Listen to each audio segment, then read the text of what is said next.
Hello guys, welcome back.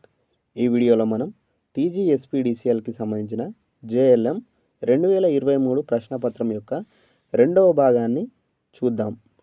మొదటి భాగం యొక్క లింక్ అనేది నేను డిస్క్రిప్షన్లో ఇస్తాను, చూడని వాళ్ళు చూడండి.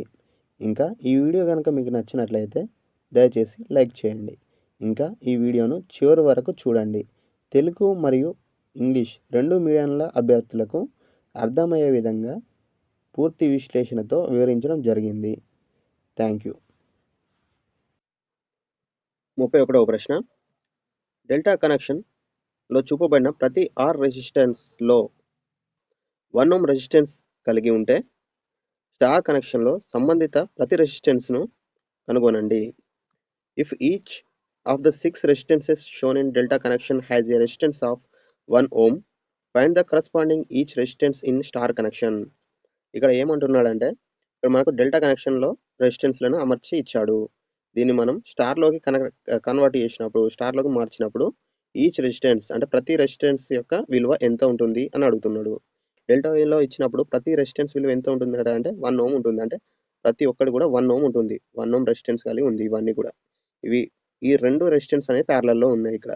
అలాగే ప్రతి రెండు రెసిస్టెన్స్ అనేవి ప్యారలల్లో కలిసి మొత్తం డెల్టా లాగా ఫామ్ అయి ఉన్నాయి అన్నమాట. ఇక్కడ మనం డెల్టా నుండి స్టార్లోకి కన్వర్ట్ చేసినప్పుడు ఏమవుతుందంటే రెసిస్టెన్స్ వాల్యూ అనేది బై 3 అవుతుంది. స్టార్కి కన్వర్ట్ చేసినప్పుడు R/3 అవుతుంది అనమాట. అదేవిధంగా మనం చూసినట్లయితే ఇక్కడ 1 ఉంది కదా, 1 ఉన్నప్పుడు ఇవి రెండు ప్యారలల్లో ఉన్నాయి. ప్యారలల్లో ఉంటే టోటల్ రెసిస్టెన్స్ ఏమవుతుంది, 1/2 అవుతుంది. అంటే ఇక్కడ 1/2, ఇక్కడ 1/2, ఇక్కడ 1/2, మొత్తం 1/2 అనమాట. ఈ 1/2ని మనం స్టార్లోకి కన్వర్ట్ చేసినట్లయితే 1/2/3 అంటే 1/6 అవుతుంది. 1/6, 1/6, 1/6 అవుతుంది. ఇక్కడ మనకి ఏమడిగాడు, ఈచ్ రెసిస్టెన్స్ అంటే ఒక్కొక్క రెసిస్టెన్స్ ఎంత అని అడుగుతున్నాడు. ఇక్కడ టోటల్ రెండింటికి కలిపి 1/6 అయితే ఒక్కదానికి ఎంత అవుతుంది, 1/3 అవుతుంది.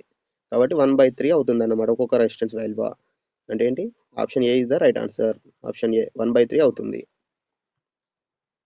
నెక్స్ట్ క్వశ్చన్, 32వ ప్రశ్న, టెర్మినల్స్ బి మరియు డి అంతటా వోల్టేజ్ +10 volts అయితే 3 ohms మరియు 4 ohms ద్వారా ప్రవాహాలు ఎంత? If the voltage across the terminals B and D is +10 volts, the currents through 3 ohm and 4 ohm are. ఇక్కడ ఏమంటున్నాడంటే, ఇక్కడ బి మరియు డి మధ్య మనం కరెంట్ అనేది అప్లై చేసినప్పుడు, విద్యుత్ ప్రవాహం అనేది అప్లై చేసినప్పుడు ఇక్కడ మనకు ఈ రెసిస్టెన్స్లు ఉన్నాయి కదా, ఇక్కడ 3, 2 ఇంకా 4, 3, 2 ఇంకా 4, ఈ 3 రెసిస్టర్స్ ఉన్నాయి కదా, వీటి గుండా అంటే ఇక్కడ మనకు స్పెసిఫిక్గా ఏం అడిగాడంటే 3 ఓం రెసిస్టర్ మరియు 4 ఓం రెసిస్టర్, ఇవి రెండింటి గుండా ప్రవహించే విద్యుత్ ప్రవాహం ఎంత అని అడుగుతున్నాడు. దీన్ని మనం ఈ డయాగ్రామ్ని మనం ఎలా రాయొచ్చు అంటే, చూడండి ఇక్కడ మనం చూసుకున్నట్లయితే ఇక్కడ దీన్ని మనం ఏమనుకోవచ్చు, ఇక్కడ ఇది డిగా తీసుకోవచ్చు, ఇది బి పాయింట్గా తీసుకోవచ్చు. మనం డి ఇట్లా మనం తీసుకున్నట్లయితే ఇక్కడ చూడండి 3 ఓం మరియు 2 ఓం, 3 ఓం మరియు 2 ఓం ఇక్కడ ఉన్నాయి, ఇక్కడ 4 ఓం ఉంది. ఇవి రెండింటి గుండా ప్రవహించే టోటల్ కరెంట్ ఎంత అని అడుగుతుంది. ఇక్కడ 10 volts అనేది మనం అప్లై చేసినప్పుడు I అనే కరెంటు ఇలా వెళ్తున్నప్పుడు ఇక్కడ మనకు కరెంట్ అనేది విభజించబడుతుంది. ఇక్కడ పైకి I1 కరెంటు, కిందికి I2 కరెంట్ అనేది ప్రవహించడం జరుగుతుంది. ఇక్కడ మనకు 4 అంటే 3 ఓం రెసిస్టర్ గుండా ప్రవహించే విద్యుత్ ప్రవాహం ఎంత అంటే I1 ఎంత అని అడుగుతున్నాడు. ఇక్కడ I1 = మనకు కరెంట్ ఫార్ములా ఏముంటుంది, V/R కదా. అంటే total voltage 10 volts by resistance ఎంత, ఇక్కడ రెసిస్టెన్స్ మనకు టోటల్ రెసిస్టెన్స్ కనుక్కోవాలి. ఎందుకంటే ఈ బ్రాంచ్ మొత్తం కరెంట్ ఒకే విధంగా ప్రవహిస్తుంది కదా ఒక బ్రాంచ్, కాబట్టి సిరీస్లో కరెంట్ సేమ్ ఉంటుంది కాబట్టి టోటల్ రెసిస్టెన్స్ తీసుకోవాలి. 3 + 2 5 ohms, కాబట్టి 10/5 = 2 amps వస్తుంది మనకు. అంటే I1 ఎంత, 2 amps. ఇంకా I2 V/R, ఇక్కడ కూడా V/R ఫార్ములా ఉపయోగించాలి. V ఎంత మనకు, టోటల్ వోల్టేజ్ 10 volts, 10/4, ఇక్కడ రెసిస్టెన్స్ అనేది ఒకటే ఉంది కదా, కాబట్టి 4 అనేది డైరెక్ట్ వేసుకోవచ్చు. 10/4 2.5 amps అనేది వస్తుంది. ఇక్కడ మనకు I1 2, ఇంకా I2 అనేది 2.5 ఎక్కడ ఉందో చూద్దాం. 2 మరియు 2.5, 2 amps అండ్ 2.5 రెస్పెక్టివ్లీ, అంటే వరుసగా. అంటే ఇక్కడ మనకు ఆప్షన్ బి అనేది రైట్ ఆన్సర్ అవుతుంది. Option B is the right answer. Next question, సమాంతరంగా అనుసంధానించబడిన 9 సమాన ప్రతిఘటనలకు సమానమైన ప్రతిఘటన 2/9 ohms. ఇక్కడ ప్రతిఘటన అంటే రెసిస్టెన్స్ అన్నమాట. ట్రూ ట్రాన్స్లేట్ అంటే ఉన్నట్టుగా ట్రాన్స్లేట్ చేస్తే ఇట్లనే ఉంటుంది. అందుకే ఇంగ్లీష్లో కూడా చదివి అర్థం చేసుకోవాలి. ఇక్కడ ప్రతిఘటన 2/9 ఓం. వాటిలో 5 సిరీస్లో అనుసంధానించబడినప్పుడు సమానమైన ప్రతిఘటన ఎంత? 9 equal resistances connected in parallel has an equivalent resistance of 2/9 ohm. What is the equivalent resistance when 5 of them are connected in series? ఇక్కడ ఏమని అడుగుతున్నాడంటే 9 రెసిస్టర్లు ఉన్నాయి. అంటే వాటన్నిటికి కూడా ఒకే విధమైన రెసిస్టెన్స్ ఉంది. ఒకే విధమైన రెసిస్టెన్స్ గల 9 రెసిస్టర్లను ప్యారలల్లో కనెక్ట్ చేసినప్పుడు వాటి యొక్క ఈక్వివాలెంట్ రెసిస్టెన్స్ ఎంత అంటే 2/9 ఓం ఉందట. అయితే వాటినే అంటే ఆ 9లో నుండి మనం 5 తీసుకోవాలన్నమాట. 5 తీసుకొని వాటిని సిరీస్లో కనెక్ట్ చేస్తే టోటల్ రెసిస్టెన్స్ ఎంత అని అడుగుతున్నాడు. అంటే వాటి ప్యారలల్లో కనెక్ట్ చేసి 9 రెసిస్టర్లను ప్యారలల్లో కనెక్ట్ చేస్తే 2/9 ఉంది. వాటిలో నుండి 5 రెసిస్టెన్స్లను తీసుకొని మనం సిరీస్లో కనెక్ట్ చేస్తే ఎంత ఉంటుంది అని అడుగుతున్నాడు. దీన్ని మనం ఎలా చేయాలంటే ఇక్కడ చూడండి, ఇక్కడ మనకు 9 రెసిస్టర్లు అన్నాడు. ఇదే విధంగా మనం 9 రెసిస్టర్లు ఉన్నాయనుకుందాం. 1 2 3 ఇట్లా 9 వరకు ఉన్నాయనుకుందాం. 9 రెసిస్టర్లను ఈ విధంగా ప్యారలల్లో కనెక్ట్ చేసినప్పుడు మనకు టోటల్ రెసిస్టెన్స్ అనేది ఎలా తీసుకున్నాం అంటే R/N అవుతుంది. N అంటే ఇక్కడ ఏంటంటే టోటల్ నెంబర్ ఆఫ్ రెసిస్టర్స్. అంటే ఇక్కడ 9 రెసిస్టర్లు మనం ప్యారలల్లో కనెక్ట్ చేసాం కదా, ఇక్కడ N = 9 అని తీసుకోవచ్చు మనం ఇక్కడ. కాబట్టి R/N అంటే R/9. R/9 = మనకి ఇక్కడ 2/9 అని ఇక్కడ ఇచ్చాడు కదా ప్రాబ్లంలో, కాబట్టి 2/9 వేసుకున్నాం ఇక్కడ. ఇక్కడ మనం కంపేర్ చేసినప్పుడు R = 2 అవుతుంది. అంటే ఒక్క రెసిస్టెన్స్ విలువ ఎంత అవుతుంది? 2 ohms అవుతుంది. 2 ohms అయినప్పుడు వీటిని ఇక్కడ మనం నెక్స్ట్ ఏమని అడిగాడు? 5 రెసిస్టర్లను తీసుకొని సిరీస్లో కనెక్ట్ చేద్దాం అని అన్నాడు. అంటే ఈ రెండు ఒక్క రెసిస్టెన్స్ ఎంత? 2 ohms. అయితే వీటిని 5ను కనెక్ట్ చేయాలి సిరీస్లో. అంటే ఏమవుతుంది? 2 + 2 + 2 + 2 + ఇట్లా చేస్తే మనం ఏమవుతుంది? 10 అవుతుంది. 10 ohms అనేది ఆన్సర్ అవుతుంది. అంటే ఇక్కడ మనకు ఆన్సర్ ఏదవుతుంది? సి అనేది answer, 10 ohms. 34th question. 3-pin plug యొక్క సరి అయిన ఎంపికను ఎంచుకోండి. Choose the correct choice of 3-pin plug. అంటే ఇక్కడ మనకు 3-pin ప్లగ్కి సంబంధించిన కొన్ని వాక్యాలు అనేది ఇవ్వడం జరిగింది కింద ABCD అనే ఆప్షన్స్లో. వీటిలో సరైన దాన్ని మనం ఎంచుకోవాలి. అంటే ఏది సరిగ్గా ఉందని మనం చూసుకోవాలన్నమాట. లైవ్ పిన్ యొక్క వ్యాసం భూమి పిన్ యొక్క వ్యాసం కంటే ఎక్కువ. ఇక్కడ భూమి పిన్ అంటే ఎర్త్ అన్నమాట. ఇక్కడ లైవ్ పిన్ యొక్క వ్యాసం భూమి పిన్ యొక్క వ్యాసం కంటే ఎక్కువ అని అడుగుతున్నాడు. అంటే diameter of live pin is more than the diameter of earth pin. ఇంకా option B, diameter of earth pin is less than the diameter of neutral pin. ఇంకా length of the neutral pin is less than the length of the live pin. Length of the earth pin is more than the length of the neutral pin. ఇక్కడ మనకు సరైన option చూసుకున్నట్లయితే option D is the right answer. అంటే ఏంటి? Length అనేది earth pin యొక్క length అనేది కొంచెం ఎక్కువగా ఉంటుంది మనకు న్యూట్రల్ పిన్ కంటే. అంటే మనం ఇక్కడ 3-pin ప్లగ్ కనుక మనం చూసుకున్నట్లయితే ఇట్లా పిన్స్ ఉంటాయి 3. ఇందులో మనం చూసుకున్నట్లయితే 3-pin ఎర్త్ పిన్ అనేది లావుగా ఇంకా కొంచెం పొడుగ్గా ఉంటుంది మనం గమనించినట్లయితే ఇట్లా ప్లగ్ ఉన్నట్లయితే. కాబట్టి length of the earth pin is more then length of the neutral pin. అంటే option D is the right answer. తర్వాత ప్రశ్న, 35వ ప్రశ్న. కండక్టర్ యొక్క పొడవు L మరియు దాని వ్యాసార్థం R 41.4% పెరిగితే దాని నిరోధకత R' మారుతుంది. If length L of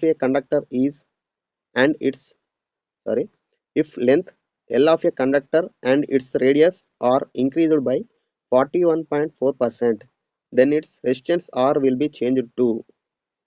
ఇక్కడ ఏమని అడుగుతున్నా అంటే ఒక కండక్టర్ యొక్క లెంత్ అంటే పొడవు మరియు దాని వ్యాసార్థం R అనేది రెండు కూడా 41.4% పెరిగాయి. అంటే ఇక్కడ లెంత్ మరియు వ్యాసార్థం అంటే పొడవు మరియు వ్యాసార్థం రెండు కూడా 41.4% పెరిగాయి అన్నమాట. అయితే దాని రెసిస్టెన్స్లో వచ్చే మార్పు ఎంత అని అడుగుతున్నాడు. దీన్ని మనం ఏ విధంగా చేయొచ్చు అంటే దీన్ని మనం రెసిస్టెన్స్ యొక్క డిజైన్ ఫార్ములా ద్వారా మనం ఈజీగా చేయొచ్చు. ఒకసారి చూడండి, ఇక్కడ మనం రెసిస్టెన్స్ యొక్క డిజైన్ ఫార్ములా కనుక మనం చూసుకున్నట్లయితే R = ρL/A. ఏ ప్లేస్లో మనం ఏంటంటే ఏ అంటే cross section area of the conductor అంటే πr². πr² అనేది ఇక్కడ డైరెక్ట్గా రాసాం మనం. ρL/πr² అనమాట. ఇక్కడ లెంత్ అనేది మనకి ఎంత ఇచ్చాడు? 41.4% పెరిగిందని ఇచ్చాడు. 41.4% పెరిగింది.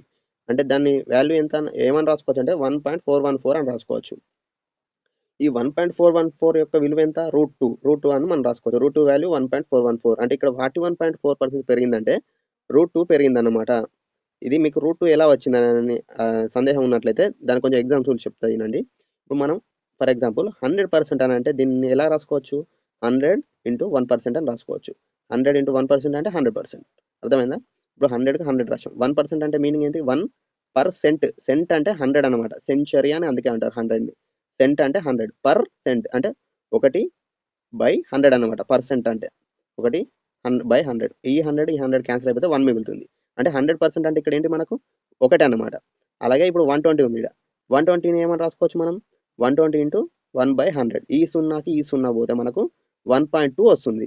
అంటే ఏంటి 1.2, 120% అంటే 1.2. అదేవిధంగా మనకి ఇక్కడ 41.4% పెరిగిందంటే దీన్ని ఏమని రాసుకోవచ్చు? 1.414 అని రాసుకోవచ్చు. అంటే √2 అన్నమాట. 1.414 యొక్క విలువ √2% పెరిగిందనమాట. అంటే L = √2L అయిందనమాట.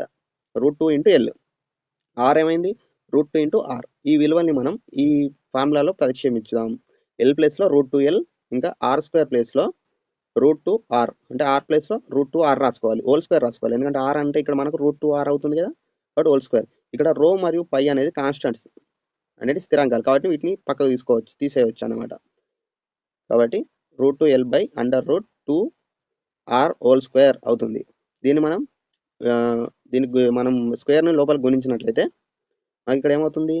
√2 ఇంటూ R². దీన్ని మనం లోపల గుణించినట్లయితే ఏమవుతుంది? √2 హోల్ స్క్వేర్ ఇంటూ R² అవుతుంది. √2 హోల్ స్క్వేర్ను మనం ఏమైనా రాసుకోవచ్చు? √2 ఇంటూ √2 ఇంటూ R² అవుతుంది. అంటే ఇక్కడ ఒక √2, ఇక్కడ ఈ √2 క్యాన్సిల్ అయిపోతుంది. మనకు కింద ఒకటే √2 ఉంటుంది. 1/√2 ఇంటూ L/R² అవుతుంది. ఇక్కడ మనం L/R² అనేది ఏమవుతుంది? మొదటగా ఇచ్చిన రెసిస్టెన్స్ అవుతుంది. అంటే R అని రాసుకోవచ్చు మనం దీన్ని. 1/√2 ఇంటూ R అని రాసుకోవచ్చు. ఇక్కడ మనం 1/√2 విలువ ఎంత అంటే 0.707. అంటే ఏమని రాసుకోవచ్చు? 1/√2 ప్లేస్లో 0.707 రాసుకోవచ్చు కదా, కాబట్టి 0.707 ఇంటూ R అనేది మనకు ఫైనల్ ఆన్సర్ అదే అవుతుంది. ఇక్కడ ఆ విధంగా ఎక్కడ ఉందంటే option D. Option D is the right answer. Next question. Single phase transformer యొక్క సామర్థ్యం ఎప్పుడు గరిష్టంగా ఉండదు? ఇలాంటి ప్రశ్నలు మనం జాగ్రత్తగా చదవాలి. ఇక్కడ ఉండదు అని అడుగుతున్నాడు. The efficiency of a single phase transformer is not maximum. అంటే ఒక సింగిల్ ఫేజ్ ట్రాన్స్ఫార్మర్ యొక్క సామర్థ్యం అనేది ఎప్పుడు గరిష్టంగా ఉండదు అని అడుగుతున్నాడు. ఉండని సందర్భం ఏది అని అడుగుతున్నాడు. ఇక్కడ మనం ఆప్షన్ ఏ కనుక చూసినట్లయితే when copper loss equals to constant loss. అంటే రాగి నష్టం, కాపర్ లాస్ అనేది స్థిరమైన నష్టానికి అంటే కాన్స్టెంట్ లాస్ సమానమైనప్పుడు మ్యాక్సిమం ఎఫిషియన్సీ అనేది ఉంటుంది. కాకపోతే ఇక్కడ మన ప్రశ్నలో ఏమడిగాడు? ఉండని సందర్భం అడిగాడు. కాబట్టి ఇక్కడ ఈక్వల్ ఉన్నప్పుడు అంటే సమానంగా ఉన్నప్పుడు ఉంటుంది, అయితే ఉండనప్పుడు అంటే మిగతా సందర్భాల్లో ఉండదని అర్థం అనమాట. అంటే ఏంటి?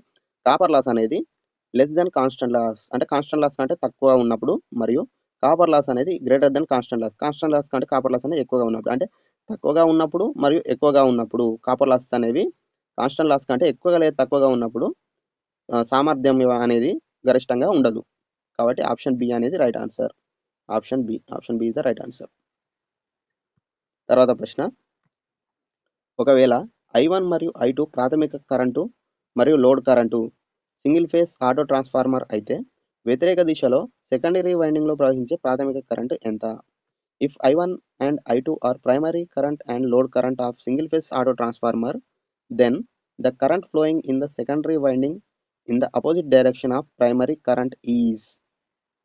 ఇక్కడ ఏమని అడుగుతున్నా అంటే I1 అనేది ప్రైమరీ కరెంట్ మరియు I2 అనేది లోడ్ కరెంట్ అయితే, అంటే సింగిల్ ఫేజ్ ఆటో ట్రాన్స్ఫార్మర్ యొక్క లోడ్ కరెంట్ అయితే, ఇక్కడ I1 అనేది ప్రైమరీ కరెంట్ మరియు I2 అనేది లోడ్ కరెంట్ అయితే ఇక్కడ మనకు current flowing in the secondary winding in the opposite direction of primary current. అంటే ఇక్కడ మనకు కరెంట్ అనేది ఈ విధంగా వచ్చి ప్రైమరీ వైండింగ్ ఆపోజిట్లో మనకు కరెంట్ అనేది ఇక్కడ నుండి వెళ్తుంది అనమాట. ఈ విధంగా కరెంట్ వెళ్తుంది కదా, ఇక్కడ నుండి వెళ్ళే కరెంట్ విలువ ఏమని రాయొచ్చు అని అడుగుతున్నాడు. దీన్ని మనం ఏమని రాయొచ్చు అంటే ఇక్కడ నుండి మనకు I2 వస్తుంది కదా, కాబట్టి దీన్ని I2 మైనస్ I1 అని రాసుకోవచ్చు. ఎందుకంటే I1కి వ్యతిరేక దిశలో వెళ్తుంది కాబట్టి I2 మైనస్ I1 అని రాసుకోవచ్చు. కాబట్టి option D is the right answer. తర్వాత ప్రశ్న. ఒక అమ్మీటరు మరియు వోల్ట్ మీటరు ప్రస్తుత ట్రాన్స్ఫార్మర్ అంటే కరెంట్ ట్రాన్స్ఫార్మర్ అనమాట. ఇక్కడ ప్రస్తుత ట్రాన్స్ఫార్మర్ అంటే కరెంట్ ట్రాన్స్ఫార్మర్ మరియు పొటెన్షియల్ ట్రాన్స్ఫార్మర్ యొక్క సంబంధిత ద్వితీయ వైండింగ్లకు అనుసంధానించబడి ఉంటాయి. అనుకోకుండా సిటీ షార్ట్ సర్క్యూట్ చేయబడి మరియు పీటీ వారి సెకండరీలలో ఓపెన్ సర్క్యూట్ అయినట్లయితే అప్పుడు an ammeter and voltmeter are connected to respective secondary winding of current transformer and potential transformer. If accidentally CT is short circuited and PT is open circuited on their secondaries, then ఇక్కడ ఏమని అంటున్నాడంటే ammeter మరియు volt metres అనేవి మన current transformer మరియు potential ట్రాన్స్ఫార్మర్లకు secondary side connect చేయబడి ఉంటాయి. అయితే accidentally అంటే అనుకోకుండా ఏమవుతుందంటే కరెంట్ ట్రాన్స్ఫార్మర్ అనేది షార్ట్ సర్క్యూట్ చేయడం అనేది జరుగుతుంది, అంటే అవుతుంది అన్నమాట ఆటోమేటిక్ అనుకోకుండా. అయితే పొటెన్షియల్ ట్రాన్స్ఫార్మర్ ఏమో ఓపెన్ సర్క్యూట్ అవుతుంది సెకండరీ సైడ్, అంటే కరెంట్ ట్రాన్స్ఫార్మర్ అనేది షార్ట్ సర్క్యూట్ అవుతుందట, పొటెన్షియల్ ట్రాన్స్ఫార్మర్ ఏమో ఓపెన్ సర్క్యూట్ అవుతుందట అనుకోకుండా. అయితే అవి పాడైపోతాయా అని అడుగుతున్నాడు. ఇక్కడ ఏ విధమైన డ్యామేజ్ అనేది జరగదు, ఎందుకంటే మనకు కరెంట్ ట్రాన్స్ఫార్మర్ అనేది ఎప్పుడు షార్ట్ చేయబడే ఉంటుంది సెకండరీ సైడ్, ఇంకా పొటెన్షియల్ ట్రాన్స్ఫార్మర్ అనేది ఓపెన్ సర్క్యూట్లోనే ఉంటుంది. కాబట్టి ఇక్కడ యాక్సిడెంటల్గా జరిగినా కావాలని చేసినా కానీ ఇక్కడ ఎలాంటి నష్టం అనేది జరగదు, ఎందుకంటే అవి ఉండేది అలా ఆ విధంగా అన్నమాట. కరెంట్ ట్రాన్స్ఫార్మర్ అనేది షార్ట్ సర్క్యూట్ ఉంటుంది సెకండరీ సైడ్, ఇంకా పొటెన్షియల్ ట్రాన్స్ఫార్మర్ అనేది ఓపెన్ సర్క్యూట్ ఉంటుంది సెకండరీ సైడ్లో. కాబట్టి ఏ విధమైన నష్టం అనేది జరగదు. కాబట్టి both CT and PT are not damaged, CT మరియు పీటీలు రెండుకు పాడైపోవు అనేది right answer. Next question, L1 మరియు L2 కోర్ టైప్ ట్రాన్స్ఫార్మర్ యొక్క if L1 and L2 are two limbs of a core type transformer then, ఇక్కడ L1 L2 అనేది ఒక core type transformer యొక్క రెండు లిమ్స్ అట. అయితే ఏమవుతుంది అని అడుగుతున్నాడు. కింద ఇచ్చిన ఆప్షన్స్ చూద్దాం ఒకసారి, అంటే ఏ విధంగా ఉంటాయని అడుగుతున్నాడు అనమాట. మనం చూసుకున్నట్లయితే LV winding is nearer to core and L and L2. LV winding L1 మరియు L2 కోర్కి దగ్గరగా ఉంటుంది. Option D is the right answer. అంటే ఇక్కడ ఏంటి అంటే మీనింగ్, రెండు లిమ్స్లో కూడా ఇక్కడ మనకు రెండు లిమ్స్ L1 అండ్ L2 రెండు లిమ్స్ అని చెప్పాడుగా, ఈ రెండు లిమ్స్లో కూడా L1 అంటే లో వోల్టేజ్ వైండింగ్ అనేది కోర్కి దగ్గరగా ఉంటుంది. కోర్కి దగ్గరగా లో వోల్టేజ్ వైండింగ్ ఉంటుంది, కోర్కి దూరంగా అంటే లో వోల్టేజ్ వైండింగ్ పైన హై వోల్టేజ్ వైండింగ్ అనేది వైండ్ చేయబడి ఉంటుంది. లో వోల్టేజ్ వైండింగ్ అనేది ఎల్లప్పుడూ కోర్కి దగ్గరగానే ఉంటుంది. కాబట్టి option D is the right answer. Option D. Next question, 3 phase 10 HP 230 volts 60 hertz 6 pole star connect చేయబడిన ఇండక్షన్ మోటార్ 1160 RPM వద్ద నడుస్తుంది. రోటర్ కరెంట్ యొక్క ఫ్రీక్వెన్సీ ఎంత? A 3 phase 10 HP 230 volts 60 hertz 6 pole star connected induction motor runs at 1160 RPM. What is the frequency of rotor current? ఇక్కడ మనకు frequency అడుగుతున్నాడు అనమాట. Frequency అడుగుతున్నాడు, ఈ విధంగా ఇచ్చాడు మనకు ఫ్రీక్వెన్సీ అడుగుతున్నాడు. దీన్ని మనం ఏ విధంగా చేయొచ్చు అంటే దీనికి ఫార్ములా చూద్దాం. రోటర్ ఫ్రీక్వెన్సీ యొక్క ఫార్ములా ఏంటి? FR equal to S into F. ఇక్కడ ఎస్ అంటే ఏంటి? మనకు స్లిప్ అనమాట, స్లిప్. ఇంకా ఇదేమో ఎఫ్ అంటే ఏంటి? మనకు సప్లై ఫ్రీక్వెన్సీ ఇంటూ స్లిప్ మనం చేస్తే ఇంటూ చేస్తే ఏమవుతుంది అన్నమాట, మనకు రోటర్ ఫ్రీక్వెన్సీ అనేది వస్తుంది. ఇక్కడ మనకు రోటర్ ఫ్రీక్వెన్సీ అడిగాడు కదా, కాబట్టి ఎఫ్ఆర్ ఈక్వల్ టు ఎస్ఎఫ్ అనే ఫార్ములాను ఉపయోగించి మనం ఈ ప్రాబ్లమ్ని చేయవచ్చు. ఇక్కడ ఎఫ్ ఈక్వల్ టు మనకి ఎంత ఇచ్చాడు? 60 హెర్ట్జ్ అనేది మనకి ఇచ్చాడు ఇక్కడ 60 హెర్ట్జ్. అదేవిధంగా ఎస్ కావాలి మనకి. ఇంకా ఎస్ అంటే ఏంటి? S formula slip equals to NS minus N by NS. NS అంటే ఏంటి? సింక్రోనస్ స్పీడ్ మైనస్ ఎన్ అంటే rotor speed by NS synchronous speed అనమాట. కాకపోతే మనకి ఇక్కడ ఎన్ఎస్ అనేది ఇవ్వలేదు. ఎన్ఎస్ కనుక్కోవడానికి ఇంకో ఫార్ములా ఉంటుంది. NS equal to 120 F by P. ఈ ఫార్ములాలో మనకు ఉన్న విలువను ప్రతిక్షేపించినట్లయితే 120 ఇంటూ ఎఫ్ ఎంత? 60 బై పి ఎంత ఇచ్చాడు మనకి ఇక్కడ? 6 పోల్ అని ఇచ్చాడు కదా, 6. 120 ఇంటూ 60 బై 6. ఇది చేసి మనం ఇక్కడ దీన్ని సాల్వ్ చేసినట్లయితే మనకు 1200 అనేది వస్తుంది. 1200 వచ్చింది ఇక్కడ. 1200 వచ్చిన తర్వాత ఏంటి? ఇది స్లిప్ అన్నమాట. ఎన్ఎస్ అంటే సింక్రోనస్ స్పీడ్ మనకు 1200 RPM వచ్చింది. అయితే దీని నుండి మనం స్లిప్ మనం కనుక్కోవచ్చు అనమాట.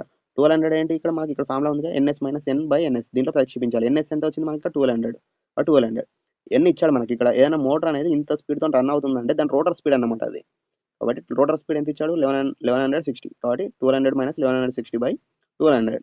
దీన్ని చేస్తే మనకి ఇక్కడ 40 బై 1200 వస్తుంది. దీన్ని సాల్వ్ చేస్తే మనం 40 బై 1200ను మనం ఇక్కడ ఇంకొక విషయం ఏంటంటే ఇక్కడ మనకు 40 బై 1200 ఏంటి? మనకు స్లిప్ వచ్చింది. స్లిప్ ఇక్కడ మనకు కావాల్సింది ఏంటి? రోటర్ ఫ్రీక్వెన్సీ కావాలంటే స్లిప్ ఇంటూ ఫ్రీక్వెన్సీ కావాలి. అంటే ఇక్కడ స్లిప్ అనేది వచ్చింది, ఫ్రీక్వెన్సీ అనేది 60 హెర్ట్జ్ అనేది ఇచ్చాడు. కాబట్టి స్లిప్ ఇంటూ ఫ్రీక్వెన్సీ అంటే 40 బై 1200 ఇంటూ 60 చేస్తే మనకు రోటర్ ఫ్రీక్వెన్సీ అనేది వస్తుంది. దీన్ని మనం ఇక్కడ సాల్వ్ చేసినట్లయితే మనకు 2 హెర్ట్జ్ అనేది ఆన్సర్ అనేది వస్తుంది. కాబట్టి ఇక్కడ 2 హెర్ట్జ్ ఎక్కడ ఉంది? Option A. ఆప్షన్ ఏ అనేది రైట్ ఆన్సర్ అవుతుంది దీనికి. Option A is the right answer. Next question, ఇక్కడ చూపించిన వాటిలో యూనిట్లు ఏమిటి? Half LI square, half CV square. అంటే ఇక్కడ హాఫ్ ఎల్ఐ స్క్వేర్ మరియు హాఫ్ సివి స్క్వేర్ అనేది ఇచ్చాడు కదా, వీటి యొక్క యూనిట్స్ ఏమిటో అని అడుగుతుంది. What are the units of following? Half LI square మరియు హాఫ్ సివి స్క్వేర్ యొక్క యూనిట్స్ ఏమిటి? అంటే వీటి యొక్క యూనిట్స్ ఏమిటి అని అడుగుతున్నాడు అనమాట. ఇక్కడ మనకి ఇవి రెండు కూడా హాఫ్ ఎల్ఐ స్క్వేర్ మరియు హాఫ్ సివి స్క్వేర్ అనేది రెండు కూడా శక్తి యొక్క రూపాలే. శక్తికి ప్రమాణాలు ఏమిటి? రెండు కూడా జౌల్సే అవుతాయి. కాబట్టి జౌల్ అండ్ జౌల్ రెస్పెక్టివ్లీ వరుసగా జౌల్ మరియు జౌల్ అనేది వరుసగా ప్రమాణాలు అవుతాయి. కాబట్టి option C is the right answer. తర్వాత ప్రశ్న 42వ ప్రశ్న, వోల్టేజ్ మూలాలు V1 మరియు V2 షార్ట్ సర్క్యూట్ అయితే విద్యుత్ I1 దీని ద్వారా ఇవ్వబడుతుంది. If the voltage sources V1 and V2 are short circuited, then the current I1 is given by, ఇక మనకి కింద ఒక సర్క్యూట్ ఇచ్చాడు, సర్క్యూట్ డయాగ్రామ్ అనేది. ఇక్కడ సర్క్యూట్ డయాగ్రామ్లో మనకి ఏమని ఇచ్చాడంటే ఇక్కడ V1 మరియు V2 అనేది షార్ట్ సర్క్యూట్ చేయబడ్డాయి. అంటే ఈ విధంగా షార్ట్ సర్క్యూట్ చేయబడ్డాయి అనమాట. V1 and V2 short circuit చేయబడ్డాయి. అయితే I1 మనం ఏ విధంగా రాయొచ్చు, I1 అనేది ఇక్కడ ఉంది కదా, I1 మనం ఏ విధంగా రాయొచ్చు అని అడుగుతున్నాడు. ఇక్కడ మనకు చూసుకున్నట్లయితే ఇక్కడ కరెంట్ సోర్స్, ఇక్కడ మనకు వోల్టేజ్ సోర్స్ అనేది ఇక్కడ నుండి ఉంది. ఇవి రెండు మనం షార్ట్ సర్క్యూట్ చేస్తే మిగిలిన వోల్టేజ్ సోర్స్ ఇదే కదా V3 అనేది. కాబట్టి V3 నుండి మనకు కరెంట్ అనేది ఈ విధంగా ప్రవహిస్తుంది, I3 కరెంట్ అనేది ప్రవహిస్తుంది. ఇక్కడ నుండి మనకు కరెంట్ అనేది డివిజన్ అవుతుంది, కరెంట్ డివిజన్ ప్రిన్సిపల్ అనమాట. కరెంట్ డివిజన్ అయినప్పుడు మనకి ఇటువైపు I1 కరెంట్, ఇటువైపు ఏమవుతుంది I2 కరెంట్ అనేది వెళ్తుంది, ఇటు సైడ్ I2 కరెంట్ అనేది ప్రవహిస్తుంది. ఇక్కడ మనకు I1 ఏమని రాయొచ్చు అని అంటే, ఏమని రాయొచ్చు అంటే మనకి ఇక్కడ కరెంట్ దిశ అనేది ఈ విధంగా ఉంది, కాబట్టి ఇక్కడ మనకు I1 అనేది ఈ విధంగా వస్తుంది. కాబట్టి ఇక్కడ మనకు ఫస్ట్ వ్యతిరేక దిశలో ఉంది కాబట్టి మనం ఫస్ట్ మైనస్ తీసుకోవాలన్నమాట. ఇక్కడ మనం కరెంట్ డివిజన్ ప్రిన్సిపల్ మనం అప్లై చేసినట్లయితే I1 కరెంట్ రావాలంటే మనకు దీనికి అపోజిట్లో ఉన్న కరెంట్, టోటల్ కరెంట్ ఏంటి, మనకు టోటల్ కరెంట్ ఏమవుతుంది I3 ఇంటూ I1కి అపోజిట్లో ఉండే రెసిస్టెన్స్ వాల్యూ అంటే R2. దీనికి అపోజిట్లో ఏముంది, R2 ఉంది కదా, కాబట్టి R2 by total resistance of the branches అంటే ఏమవుతుంది R1 ప్లస్ R2 అంటే I3 into R2 by R1 plus R2. ఈ విధంగా ఎక్కడుంది మనకు చూద్దాం, -I3 మైనస్ ఉండాలన్నమాట, I3 ముందు. ఇవి రెండు చూద్దాం, B మరియు D. I3 into R2 by R1 plus R2 ఉండాలి పైన, కాబట్టి ఇది option B is the right answer. ఇది ఏం లేదు, కరెంట్ డివిజన్ ప్రిన్సిపల్ అన్నమాట ఇది. తర్వాత ప్రశ్న, 650 ఆంపియర్ అవర్స్ కలిగిన 12 వోల్ట్స్ కార్ బ్యాటరీలో నిల్వ చేయబడిన శక్తి ఎంత? What is the energy stored in a 12 volts car battery rated at 650 ampere hours? ఇక్కడ మనకు నిల్వ చేయబడిన శక్తి, బ్యాటరీలో నిల్వ చేయబడిన శక్తికి ఫార్ములా ఏంటంటే ఇక్కడ మనకు W ఈక్వల్స్ టు మనం Q ఈక్వల్ టు V అవుతుంది. W equals to QV. మనం క్యూని మనం ఏమని రాసుకోవచ్చు అంటే మనం ఆంపియర్ అవర్స్ అంటే current into time. Ampere hours అంటే మీనింగ్ ఏంటి, ఆంపియర్ ఇంటూ హవర్స్ అంటే ఏంటి, ఇక్కడ టైమే కదా, కాబట్టి I ఇంటూ టీ అని రాసుకోవచ్చు. I ఇంటూ టీ, ఇంకా వీకి V రాసుకుందాం, కాబట్టి I into T into V. ఇక మనకు ఆంపియర్ అవర్స్ ఎంత ఇచ్చాడు, I ఈక్వల్స్ టు మనకు ఆంపియర్ అవర్స్ 650 ఇచ్చాడు. కాకపోతే మనం ఇక్కడ దీన్ని మనం సెకండ్స్లోకి కన్వర్ట్ చేసుకోవాలన్నమాట. అంటే ఏంటంటే సెకండ్స్లోకి ఆంపియర్ సెకండ్స్ అన్నమాట ఇక్కడ Q అనేది మనకు. బట్ సెకండ్స్లోకి కన్వర్ట్ చేసుకుంటే 3600, 650 ఇంటూ 3600 ఇంటూ 12. దీన్ని మనం సాల్వ్ చేస్తే మనకు 28080000 వస్తుంది. మనం దీన్ని మనం ఇక్కడ మనకు ఆప్షన్లో ఏమి ఇచ్చాడు అంటే అన్ని మెగా జౌల్స్లో ఇచ్చాడు. మెగా అంటే ఏంటి, మనకు మెగా అంటే 10⁶, అంటే ఒకటి పక్కకు 6 సున్నాలు. దీన్ని 6 స్థానాలు కనుక మనం కుదించినట్లయితే అంటే తక్కువ చేసినట్లయితే ఇక్కడ నుండి లెక్క పెట్టుకోవాలి, 1 2 3 4 5 6 ఇక్కడికి వచ్చింది, అంటే 28.08 మెగా జౌల్స్ అని రాసుకోవచ్చు అనమాట. కాబట్టి 28.08 మెగా జౌల్స్ ఎక్కడ ఉంది, option C is the right answer.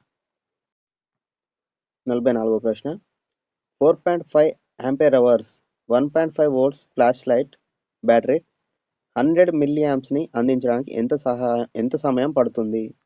How long can a 4.5 ampere hours 1.5 volts flash light battery take to deliver 100 milli amps?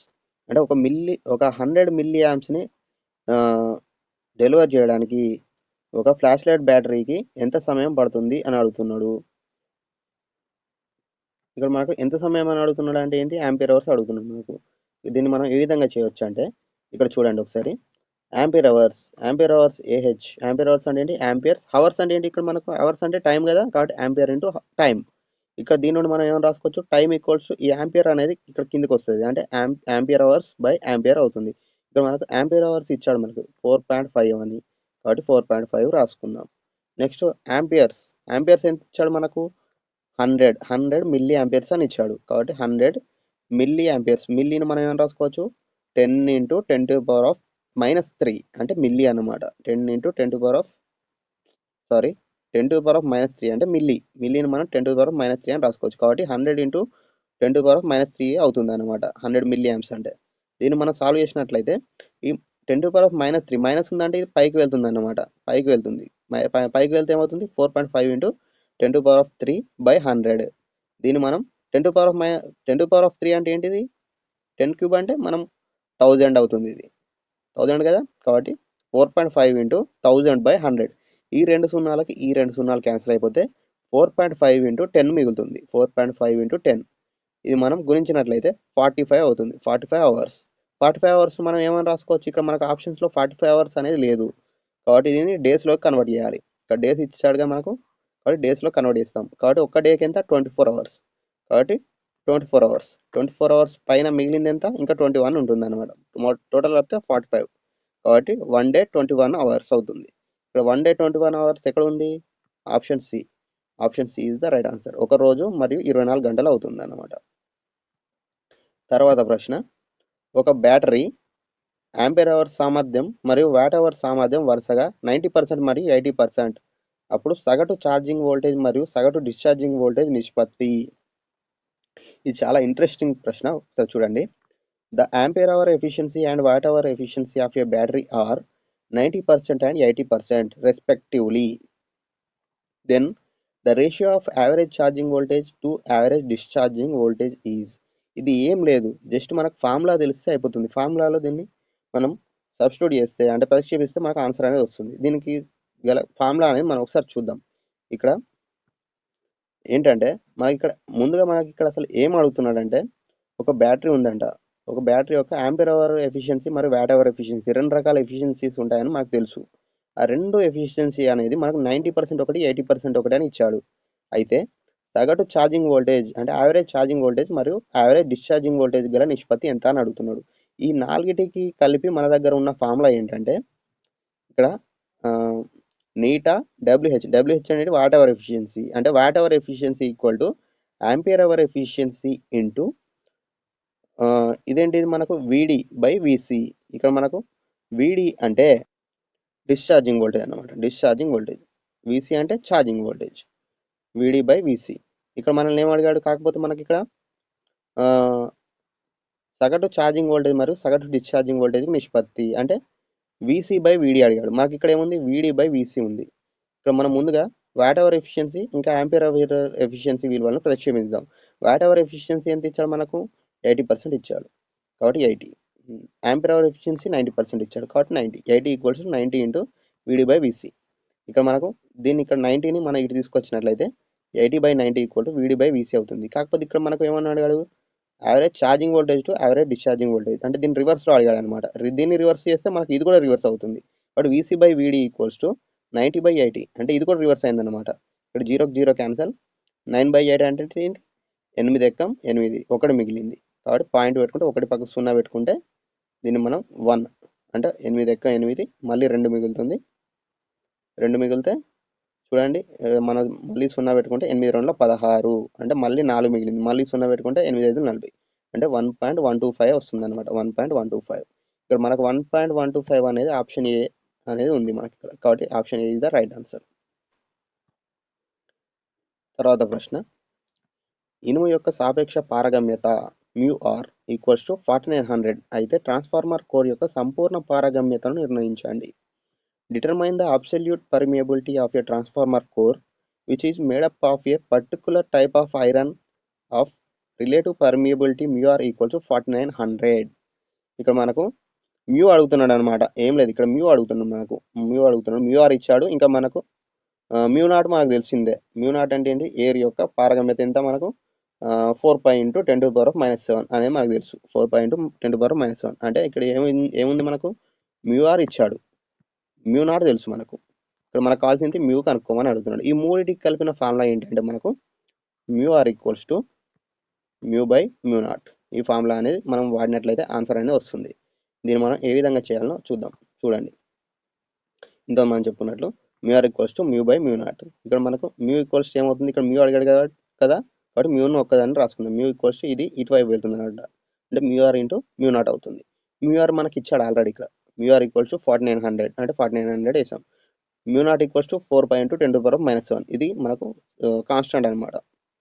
μ0 equals to కాబట్టి ఇది వేసుకున్నాం. ఇక్కడ మనం 4900 × 4 × π అంటే ఎంత 22/7 × 10⁻⁻7. ఇక్కడ మనకు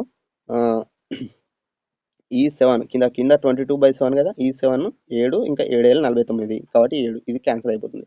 ఇది క్యాన్సిల్ అయిపోగా మిగిలింది 700 × 4 × 22/7 ఇక్కడ మనకు 10⁻⁻7 ఉంది కదా, అది కిందికి పోతే ఏమవుతుంది 20⁻7 అంటే ఒకటి పక్కన 7 సున్నాలు అన్నమాట. 7 సున్నాలు పెట్టుకున్నాం. ఈ 2 సున్నాలకు ఈ 2 సున్నాలు పోయినాయి. అంటే ఇది ఏమవుతుంది 10⁻5 అవుతుంది. ఎందుకంటే 5 సున్నాలు ఉన్నాయి కదా, కాబట్టి 10⁻5.